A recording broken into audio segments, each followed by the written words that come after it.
साहिब बंदी छोड़ सतगुरु रामपाल जी भगवान की जय हो।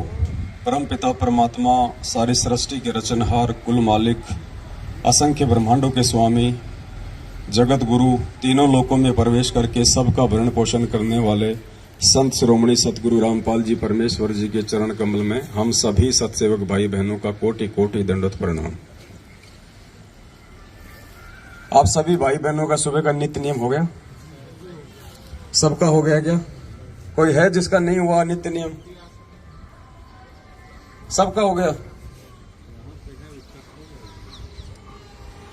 अब देखो, सबसे पहले उठते ही हमने क्या करना है अपने आध्यात्मिक जीवन में। साथ संगति में आए हो तो कुछ सीख के जाना, अपने परिवार को सिखाना, जो भगत भाई बहन आपके संपर्क में आते हैं उनको सिखाना यदि उनको नहीं पता है तो। चाहे वो 10 साल पुराना भगत हो, चाहे वो 20 साल पुराना भगत हो, चाहे आपका कोई कोऑर्डिनेटर हो, चाहे नामदान संचालक हो।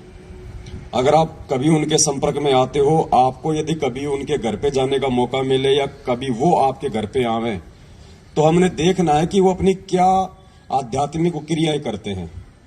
अगर कोई भाई सही तरीके से अपने आध्यात्मिक क्रिया नहीं कर रहा है तो हमारा फर्ज बनता है उसको समझाने का। सबसे पहले हमने अपने परमपिता परमात्मा ने हमें जो नित्य नियम दिया है, जिसकी जैसी भी व्यवस्था है, वैसे तो मालिक का रूल है, ये नियम है, सूर्य उदय होने से पहले पहले नित्य नियम समाप्त हो जाना चाहिए। उसके बाद ये दुनिया का भार घोड़ा, ये हाय हाय, ये भागा दौड़, वातावरण में इतना ज्यादा प्रदूषण, लोगों का शोर शराबा, लोगों के कुशब्द इतने ज्यादा हो जाते हैं, फिर वातावरण बहुत ज्यादा भारी हो जाता है। आप देखते हैं ये काड़ लोग की भक्ति में फिक्स 5 बजे लोगों के घंटे बज जाते हैं, फिक्स 5 बजे। ये तो पूर्ण परमात्मा की भक्ति है, ये तो पूरा नियम और विधिवत होनी चाहिए। समय परमात्मा ने हमें बताया हुआ ना, तीनों समय की आरती का। तीनों समय की जो आरती है इनको संध्या आरती कहते हैं। संध्या आरती केवल शाम शाम की आरती को नहीं कहते। परमात्मा ने कहा कि जो सुबह का नित्य नियम है ये भी जो है मतलब संध्या आरती है। दोपहर का असुर निकंदन रमैनी है, वो भी संध्या आरती है, और शाम की भी संध्या आरती है। संध्या का मतलब परमात्मा ने बताया 2 समय का जब मिलन होता है उस समय जो आरती होती है उसको संध्या आरती कहते हैं। तो सुबह की आरती का जो समय है, सतलोक आश्रम बरवाड़ा में फिक्स सुबह 5 बजे आरती शुरू हो जाती थी। यानी 5 बजे वो समय है जिस समय रात का समय जा रहा होता है और सुबह का समय आ रहा होता है। वो संध्या हो गई, वो मिलन हो गया 2 समय का, उसको संध्या आरती कहते हैं। वास्तविक तो रूल है ये। बाकी परमात्मा ने, ठीक है, अभी लोग धीरे धीरे भक्ति की सीढ़ियां आगे चढ़ेंगे, तो मालिक को पता है कि लोग एकदम से ये काल इतनी भक्ति नहीं करने देगा, इसलिए परमात्मा ने दिन के 12 बजे तक का टाइम दिया है। किनको? जिनकी अभी आदत सुधरी नहीं है, या जो लोग भक्ति में भी थोड़ा बहुत आलस से करते हैं, या कोई किसी कारण से, मान लीजिए किसी की नाइट ड्यूटी है, कोई 5 बजे छूटता है, कोई 4 बजे छूटता है, तो वो आते नहीं कर पाता आरती। इसलिए परमात्मा ने अभी हमारे को शुरुआत में 12 बजे तक का टाइम दिया है। बाकी दिन के 12 बजे आरती नहीं होती, आप सबको पता है। आरती अपने टाइम पे हो जानी चाहिए, और ये हमारा प्रथम कर्म होना चाहिए, हमारे जीवन का प्रथम कर्म। तो सुबह सुबह केवल हमें आरती परमात्मा की। उसके बाद में जो दूसरी चीज का नंबर आता है वो है परमात्मा का चरणामृत। आप में से कितने भगत भाई बहन हैं जो सुबह उठते ही चाय दूध या नाश्ते से पहले ही चरणामृत लेते हैं? झूठ मत बोलना, यह परमात्मा का दरबार है। कितने भगत भाई बहन हैं? हाँ, लेना नित्य नियम के बाद ही है, लेकिन लेते कितने हैं? कईयों को तो 15-15 दिन हो जाते हैं, ध्यान ही नहीं आता कि हमने चरणामृत भी लेना है क्या। ये देखो, ये हकीकत है, शर्मा शर्मी का मार्ग नहीं है ये। ऐसा नहीं है कि जो ले रहे हैं वो बहुत अच्छे हो गए, जो नहीं ले रहे हैं वो बहुत नीचे हो गए। ये यहाँ पे सीखना है, यहाँ पे कोई परफेक्ट नहीं आएगा। जो परफेक्ट हो जाएगा फिर उसको साथ संगति में आने की जरूरत कहाँ है? फिर साथ संगति में हम सीखने के लिए आते हैं। दूसरा, हमारा जो कर्म है वो ये होना चाहिए कि परमात्मा ने हमें जो ये चरणामृत दिया है, हमने चरणामृत का सेवन करना है। अब चरणामृत को लेते कैसे हैं 90% लोगों को आज तक नहीं पता। चरणामृत लेने की भी एक विधि है, एक प्रोसीजर है, उस हिसाब से हमने उस प्रक्रिया को हमने पूरा करना है। दास आपको थोड़ा सा एक प्रैक्टिकल करके दिखाएगा, ध्यान से देखना। सबसे पहले आपके घर पे जो भी कोई स्टील का गिलास हो या कोई कप हो, जैसे अपन चाय पिया करते थे पहले, उस कप में चरणामृत तो है ना सबके घर पे, बोतल वगैरह मालिक के दरबार में रखते हैं ना भर के। तो सबसे पहले तो उस बोतल से जो आपने अपने दरबार में रखा हुआ है उसमें से अपना एक कप जो है चरणामृत का ले लेना है, ऊपर रखिए बस। भगत जी एक सादा गिलास का पानी भी ले आओ उधर से, कोई और भगत ले आओ कोई। सबसे पहले भगत जी हमने चरणामृत ले लिया, कप में ले लो, चाहे गिलास में ले लो, चाहे कटोरी में ले लो, चाहे कटोरे में ले लो, कोई दिक्कत नहीं है। उसके बाद सबसे पहले हम क्या करेंगे, जो हमारी विधि है, सबसे पहले हम परमेश्वर को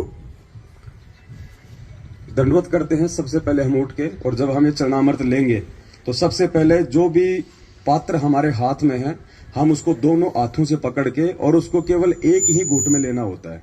ये चाय की तरह पीने का नहीं होता चरणामृत। इतना है लोग कि जितना आप एक घूंट में आप उसको पी सको एक बार में, 2 बार में भी इसको नहीं पीना है, एक बार में आपका पूरा अंदर ये चला जाए। आधा कप ले लो,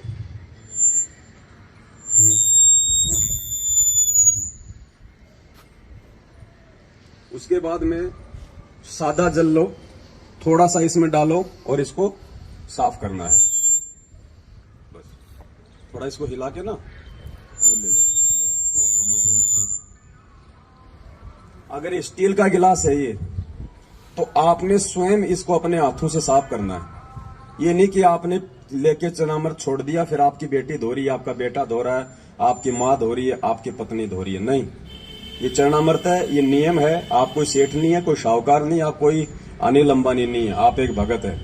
ये चरणामृत जो आपने लिया है ये आपने स्वयं ही धो के साफ करके वापस रखना होता है। डिस्पोजल में चरणामृत नहीं लेना चाहिए, क्योंकि जब हम इसको फेंकेंगे तो वो अंश जो है मतलब साथ में जाएगा।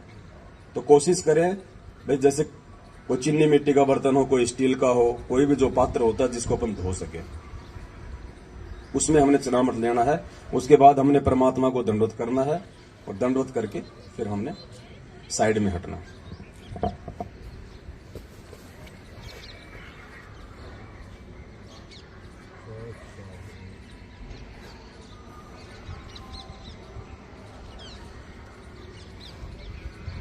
और ये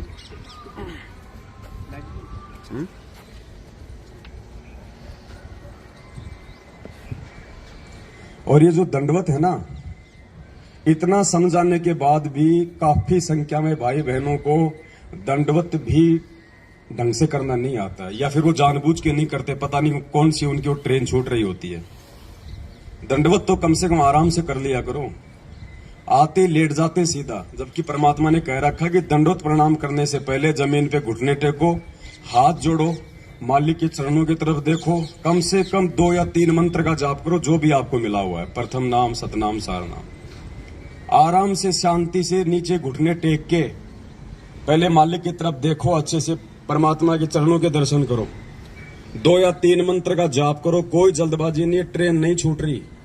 उसके बाद फिर दंडवत प्रणाम करो सीधे बिल्कुल। उसके बाद फिर हमने ऊपर उठना। अब देख रहे हैं दास बिल्कुल आता है, मारता सीधी फेट। वो दंडवत नहीं है भगत जी। परमात्मा कहते हैं जय गोपाल दंडवत करे, पैरों पड़ प्रणाम, असल सलाम है, ऐसी कुछ वाणी है परमात्मा की। और दुआ करो दिल पाक। जब तक आप हृदय से दंडवत नहीं करोगे ना, देखा देखी भी नहीं चलेगा कि वो कर रहा तो चलो मैं भी करूंगा, नहीं तो और बाकी लोग क्या कहेंगे। वो दंडवत प्रणाम नहीं है। जब तक आप अपने हृदय से उसको एक यज्ञ मान के नहीं करोगे, उसका कोई फल नहीं है, चाहे आप दिन में 1,00,000 बार दंडवत कर लो। परमात्मा ने तो कह दिया कि अष्ट अंग से दंडवत प्रणामा, संध्या प्रात करे निष्कामा। अगर तुम निष्काम भाव से विधिवत तरीके से अगर सुबह और शाम 2 टाइम भी अगर तुम दंडवत कर लोगे तो भी परमात्मा कहते हैं बहुत है। 50 बार लेटने की आवश्यकता नहीं है, कोई दिखावे का मार्ग नहीं है। और जब करो तो उसको विधि से करो, वरना उसका कोई फायदा नहीं है। क्यों फिर अपने घुटने तोड़ रहे हो झुक झुक के। तो यदि आज से पहले कोई भाई यदि चरणामृत नहीं लेता है, या लेता भी है तो वो विधिवत नहीं लेता है, तो भाई ये चीजें ध्यान रख लेना। और कोई भाई ऐसा हो जिसको नहीं पता है इन बातों का, तो फिर हमारी जिम्मेदारी बनती है हम उनको ये चीजें हम समझाएं। और उसके बाद जो भी आपके घर में प्रसाद रूप में जो भी चीज आप रखते हो, कोई मिश्री या खांड या फिर वो मखाने वगैरह, वो भी आप जिस चरणामृत के बाद में भी ले सकते हो, या जैसे आपका नित्य नियम समाप्त हुआ उसके बाद थोड़ा थोड़ा सभी को बांट दो, जो भी आपके उपदेश है। ये चीजें हमने लेनी है क्योंकि ये हमारी भक्ति की खुराक है। ये कोई महीने 2 महीने में या खांसी जुकाम हो जाए उस समय लेने की नहीं है। परमात्मा कहते हैं चरणामृत कदाचित पावे 84 कटे लोक सिंधावे, पेज नंबर 23 नित्य नियम पे लिखा हुआ है चरणामृत के मातम्य में। तो क्यों दिया? वो बोतल में भर के कोई सजाने के लिए थोड़ी दिया परमात्मा ने, कोई मोल थोड़ी आ रहा है भगत जी। वो खत्म होने को लगे तो उसमें सादा पानी और डाल दो, बढ़ता रहेगा वो आगे से आगे। ये खुराक ही नहीं खाएंगे तो हमारी भक्ति में रुचि नहीं बनेगी। दूसरा भाई, सात संगतियों का एक नियम है, आज से पहले था या नहीं था, भंडारा उसी आत्मा को मिलेगा जिस आत्मा ने अपने प्रथम नाम की माला पूरी की होगी, नहीं तो भंडारा नहीं मिलेगा। जिस आत्मा ने अपनी प्रथम नाम की माला पूरी नहीं कर रखी होगी उस आत्मा को भंडारा नहीं मिलेगा। पहले माला पूरी करो, उसके बाद उसको भंडारा मिलेगा। ये हमारा प्रथम कर्म है, भक्ति। रोटी हमारा प्रथम कर्म नहीं है। अगर हम लोग उस परमेश्वर का नाम लेके अगर हम भंडारा नहीं कर रहे हैं पहले, तो हम लोग अन्न नहीं खा रहे, हम लोग वो पाप खा रहे हैं। तो आज के बाद अपना नियम बना लो, इस परमात्मा की भक्ति से बढ़ के दूसरा कोई काम नहीं है, कोई काम नहीं है दूसरा। आराम से टाइम पे उठोगे तो नित्य नियम भी होंगे, टाइम पे उठोगे तो प्रथम नाम की माला भी होगी आराम से। कोई ज्यादा नहीं है। अब वो समय गया कि हमने चलते फिरते, खाते, उठते बैठते, नहाते धोते, हम कोई अनिल अंबानी नहीं है जो हमारे 250 पेट्रोल पंप चल रहे हैं कि हमने वो संभालना है, हमने वो संभालना। अगर किसी के हैं तो संभालने वाले संभालेंगे, आप अपनी भक्ति को संभाल लेना। नहीं तो जिस दिन वो सबको संभालने वाले ने अगर अनदेखा कर दिया ना, कुछ नहीं बचेगा यहाँ पे। तो ये समय निकालना पड़ेगा भाई, चाहे आप कितने बिजी क्यों ना हो। आपने सुबह सुबह अपनी एक माला प्रथम नाम की करनी पड़ेगी आपने बैठ के।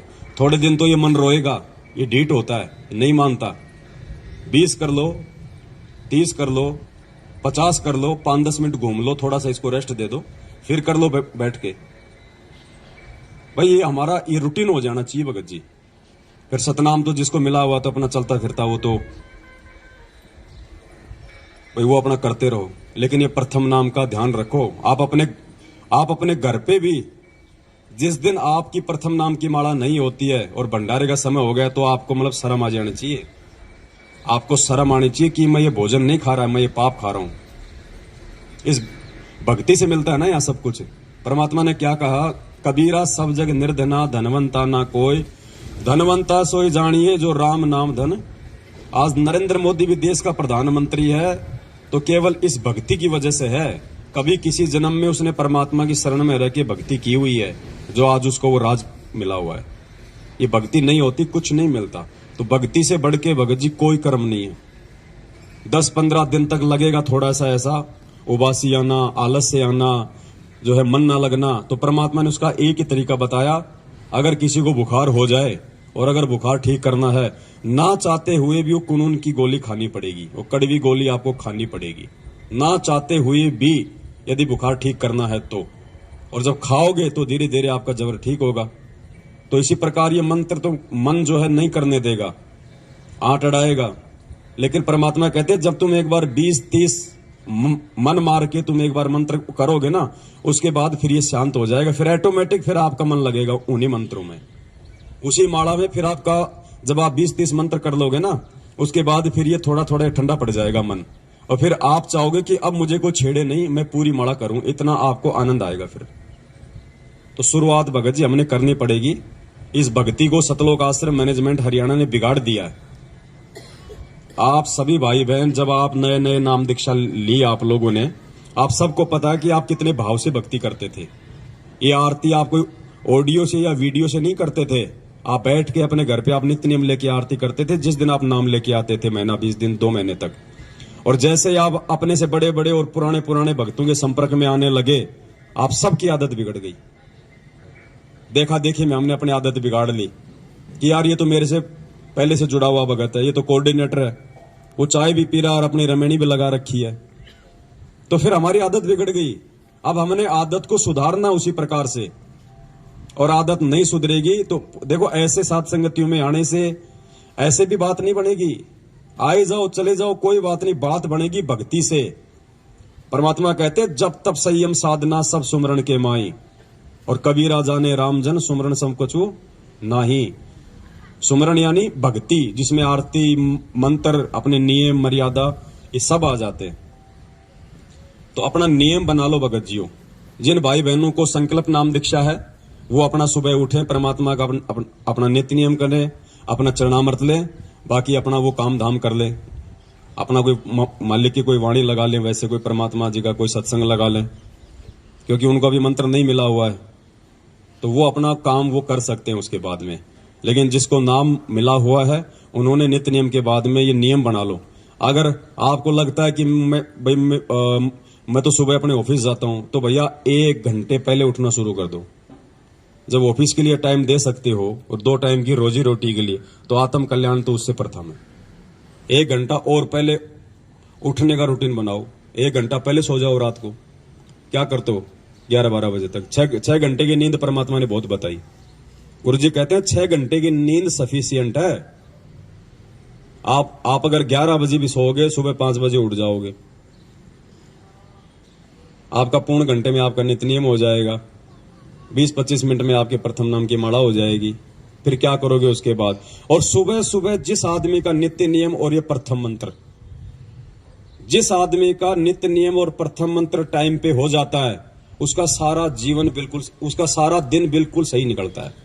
उसको टेंशन नहीं रहती फिर। और जिसके मंत्र नहीं होते ना, उसके दिमाग में वजन सा रहता है कि यार माला नहीं हुई, माला नहीं हुई, माला नहीं हुई।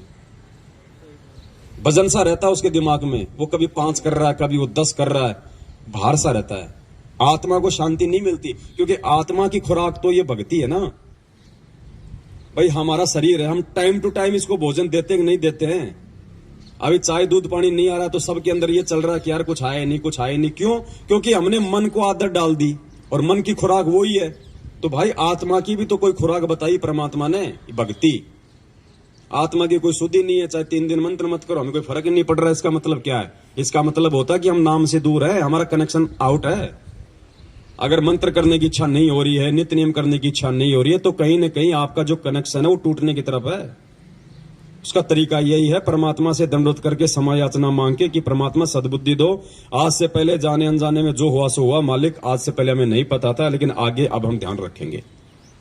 साध संगतियों में आओ तो भगत जी पूरे भगत बन जाओ। अब हर प्रकार से, हर क्रिया के आधार से भक्ति को ज्यादा महत्व देना हमने। अगर भक्ति को महत्व देंगे तो हमारे काम धंधे को परमात्मा ऑटोमेटिक महत्व दे देगा। हमारी सोच से, हमारी समझ से, हमारे 3-2-5 करने से हमारा धंधा भी ठीक ठाक नहीं चलेगा। ध्यान रखियो, ये धंधा भी परमात्मा की भक्ति से ही चलेगा। मालिक ने कहा कि भाई तुम 3 दिन के लिए आते हो तुम इस सत्संग में, तो 3 दिन के लिए तुम लोग जीवित मर जाओ। तुम छोड़ दो पीछे तुम्हारा क्या धंधा है क्या नहीं है। जो बिगड़ता है उसको बिगड़ने दो। अगर बिगड़ भी गया तो जाके संभाल लेंगे, और अगर परमानेंट अगर टिकट कट गई तो कौन संभालेगा उसको? और फिर गुरुजी ने कहा कि जो भगवान के लिए 2 कदम आगे बढ़ते हैं, परमात्मा उनके काम बनाता है, बिगाड़ता नहीं है। तो ये विश्वास ऐसे हमारे अंदर धीरे धीरे भक्ति को लेके होगा पैदा। तो पहले हम मैनेजमेंट की कुसंगति में पड़ के, और हम लोगों ने अपनी बनी बनाई भक्ति को बिगाड़ लिया। अब हम साथ संगति में आके, सुसंगति में आके, अब हम अपनी उन्हीं क्रियाओं को वापस ठीक करेंगे तो परमात्मा हमारे नजदीक आएगा। और नजदीक आ गया परमात्मा तो फिर कमी किस चीज की रहेगी भाई? तो आज से पहले जो आदमी जैसे भी अपनी क्रिया, जो भगत भाई बहन जो भी कर रहा था, अब परमात्मा की दया से अपनी क्रियाओं को मालिक को दंडोत करके हमने सुचारू करना है, ठीक करना। भगत जी आरती का टाइम अपना बिल्कुल जैसे 12 बजे, तो हमारे को ध्यान होना चाहिए। कर लो 12 से 2 के बीच में आरती, परमात्मा दया करें। दास भी आज के बाद में प्रयास करेगा 12 से 2 के बीच में अपने दोपहर की आरती हो जाए, शाम की संध्या आरती अपना सूर्य अस्त होते हो जाए। तो थोड़ा शेड्यूल बनाओ भक्ति का।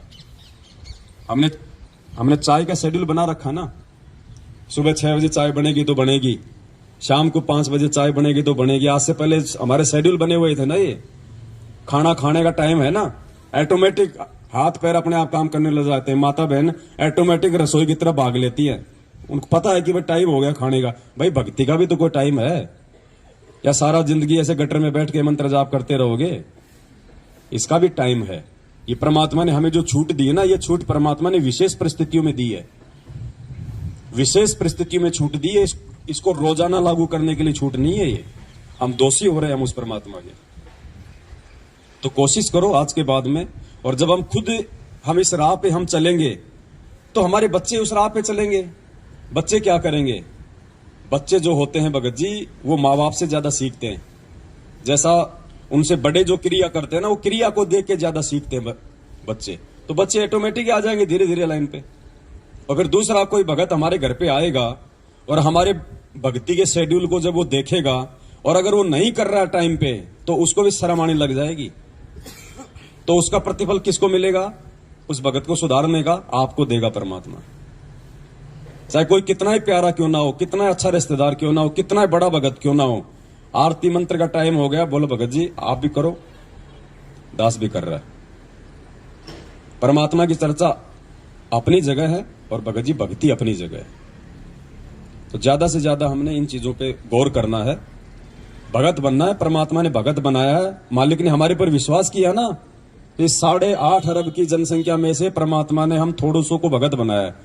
तो परमात्मा ने हमारे ऊपर विश्वास किया है।